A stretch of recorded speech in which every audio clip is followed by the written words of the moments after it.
What's poppin' YouTube? It's your boy Chef Zay, and I'm so happy, as you can tell, because the Cavaliers just got eliminated from the first round of the NBA playoffs. Make sure you guys subscribe and drop a thumbs up on the video and drop your comments and your thoughts in the comments and just let out your frustration, because we are all frustrated right now. Man, this is what happens when you exceed expectations in the regular season. You get exposed. The Cavaliers this series completely got exposed in every way, shape, or form. Let's just go down. Let's just go down the box score really quick. Cavs lose 106-95. Julius Randle, arguably their best player, which obviously Brunson's been the best player, which, I mean, you can argue Mitchell Robinson's been the best player. I mean, hell, everybody on their team could be the best player at this point. Besides the point, Randle goes down early in the second quarter, and you think that you're going to get some kind of spark, and then Obi Toppin comes in and gives you 10 straight. You got 13 points for Randle. You got 13 and 18 for Mitchell Robinson. 11 offensive rebounds. Jalen Brunson, 23 points, 4 assists, 4 rebounds. Josh Hart. I mean, tip hats off to that guy. What a pickup for the Knicks. This man gave them 12 rebounds, 3 offensive rebounds with that, and only gave them 4 points, but he was, I mean, I'm watching him, and it's like he had Mitchell on clamps. Every time I'm watching, no separation, always in his face, contesting, denying the ball. Like, it was just like Mitchell was working for every bucket that he got, or he was just putting up terrible shots, one or the other. Obi Toppin, again, 12 points, great in the absence of Julius Randle. Emmanuel Quickly, 19 points off the bench as well. And then you get to the Cavs. I mean, you get to our box score, and it's like, what the hell were we doing? Evan Mobley, 6 points, 4 assists, 9 rebounds, 1 offensive rebound. Jared Allen, I'm sorry, you need to be cut. We need to be looking to upgrade. Something has to happen with him. I don't know what it is, but he might not be on our team next year. 4 points, 4 rebounds, 2 of them offensive rebounds. Garland, 21 points, 4 assists. He had 4 assists in the first quarter. Didn't have any the rest of the game. Mitchell, 28 and 7 and 5. We gave up a haul to bring in Mitchell. And he by far was not even nowhere near close to being the best player on the floor, let alone being the best player on our team. Karis LeVert, man, he it seemed like he was the only one that came out the ball today. But it seemed like his scoring went backwards for some reason, because Mitchell was chucking up dumb shots and Garland went in the ISO ball. LeVert had 17 points, 5 rebounds, 4 assists, 4 of 3 from 7. I mean, he was our one bright spot throughout that whole first half and late into the second, or really just the first half, honestly. But the downfall of this team was, besides the rebounding, we're playing ISO basketball. This whole game, we were playing ISO basketball. There was barely any ball movement, and when we did get ball movement, it always translated into points. It was like watching a high school team that just was defeated and was like, we just gonna go out here and just play basketball. There was no chemistry, there was no flow, there was no energy behind the ball. There was nothing. No one was grabbing rebounds. Everyone was just like, man, these guys are just better than us. That's what it looked like when Jared Allen was getting back down against Robinson, or he was backing down Robinson. It's like, man, I don't even think I'm gonna get this shot. Evan Mobley is in his area where he gets the good shots that we want him to get, but he's putting up terrible floaters that are banking complete, nowhere near being made. It's like, you can tell that they were intimidated. You can tell that New York had put their foot down and put a stamp on this game by showing that they were gonna dominate with physicality and just pure heart. We had no heart. Like the replacements, like they said in the replacement. What was they missing this series? We were missing heart today for sure. And it's just frustrating because the whole year we play this style of basketball that is winning basketball, that you can truly make a deep run in the playoffs with the style of basketball that we played in the 82 regular game season. And then you get into the first round of the playoffs and you completely abandon what got you here. How many times today did we see the high screen convert to an Evan Mobley quick bounce pass or over the top pass to Evan Mobley and get an easy bucket? Not many, because the bounce passes that we were passing were lazy, so they were causing turnovers, or Darius Garland or someone is getting offensive fouls or moving while trying to set screens and getting calls going the other way. It's like, I just don't understand how you let your whole identity just completely go out the window in the most important time. All throughout this whole season, Evan Mobley and Jaren Allen had had an impact in some way, shape, or form.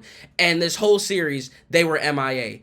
This whole season, Mitchell has played with some sort of aggression and just is in complete attack mode. And while he shot the ball 26 times and went 3 of 12 from 3, you just didn't see that same attack and that same drive from him that you saw throughout this whole year.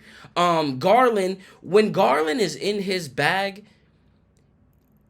everything is just that much easier because you have to worry about, like I said, the two big men, Garland finding them, Mitchell finding them. You have to worry about Mitchell on the wing, in the corner, hitting threes. You have to worry about Isaac Okoro on the penetration that Garland gets. And when he gets it going and he gets the and one shots and he's making his floaters and he's making his mid-range, we are at our best, but we were playing down the whole game, and everyone decided that we aren't going to swing the ball. We're not going to pass and cut. We're going to stay in one spot, and that's just setting up the Knicks to put up this stout defense with Robinson and their bigs. And they're just sitting there waiting for them to go dribble, dribble, dribble, pass one time, dribble, shot.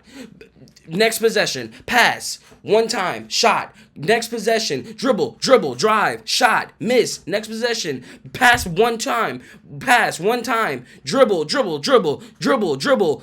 The rhythm is gone. Takes a terrible shot. And then randomly, out of nowhere, you see 5-6 passes, and then you see an easy shot go right in. It's like, it's not rocket science.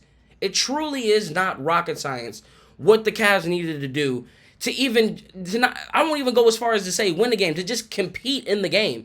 And let me find a silver lining somewhere. I do give them credit for somehow keeping it within a 8 to 12 point range. Like, we got down 20 at one point, but the whole game felt like we were down 20. It felt like we were down 20 the whole entire game. That's how it felt. But with the energy that was being brought in. Like, then they brought in Danny Green for 4 minutes, and he instantly started guarding Julius Randle. Don't know what that's about. Cedi Osman, 6 points, 2 of 4 from 3. Isaac Okoro was finally giving, I won't say finally giving us what we, but let me take a step back. JB went away from Okoro, and Okoro capitalized on the minutes that he got. He went 4 of 5 from the field, 2 of 3, 10 points, 2 steals, and he had a lot of good possessions, if you ask me, as far on the defensive side of the ball. And if you look at the stat sheet, he was also the only plus in the plus minus category that we had besides Lamar Stevens, which he only got 5 minutes. And it was like, let's address that real quick while I'm on it.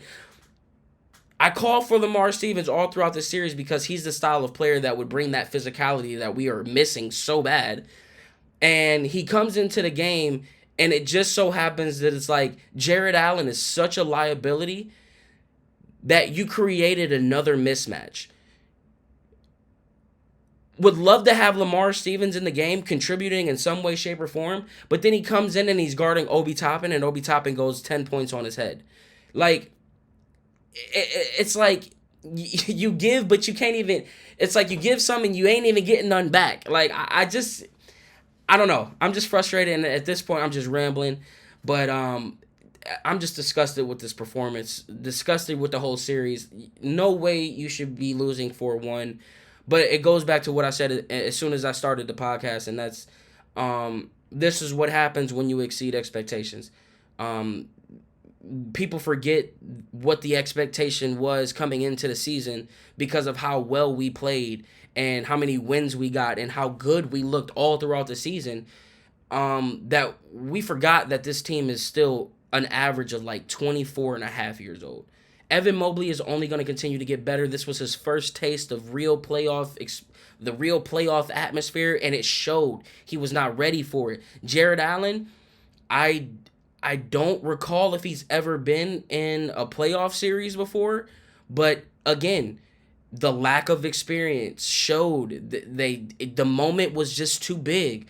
Darius Garland, it's like, can he get higher than what the ceiling is right now? Because right now, what I'm seeing, it's like we kind of know what Darius Garland's ceiling is.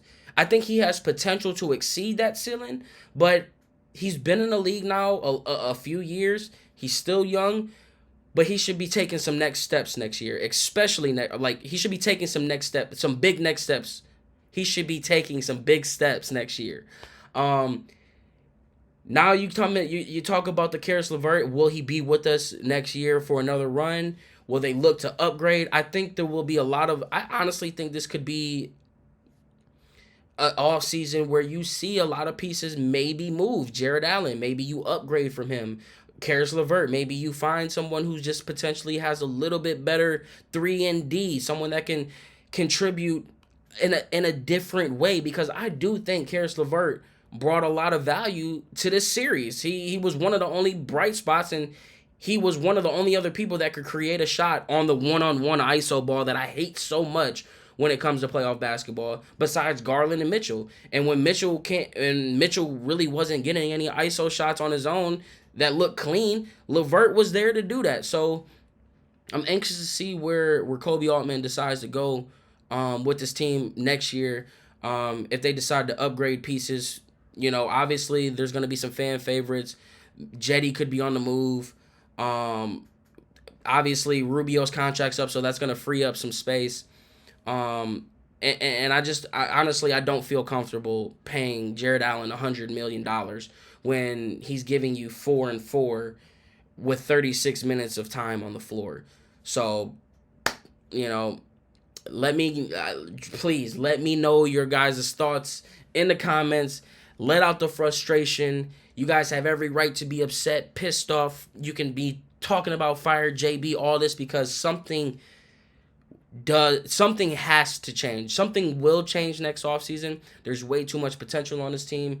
There's way too many bright spots. There's way too much ceiling for us not to get to there. You know what I mean? So if JB can't get it done, I'm all ears for getting someone else to get that new word flowing around the locker room, to get that new energy flowing, because clearly there was not a message being sent this series, and it showed, which is why you lost 4-1, which is why it sucks when you exceed expectations, when you extremely exceed expectations, because then you get hit right back to reality. And unfortunately, in the moment, we got to just remember the Cavs probably shouldn't have been here. If you look back on it, when we first made the trade for Mitchell, we all thought it was going to be a slow process. We all thought, you know what I'm getting at. I'm rambling, but you know what I'm getting at when we made that trade. So just, go ahead, be mad, and we'll see you next season, Cavs.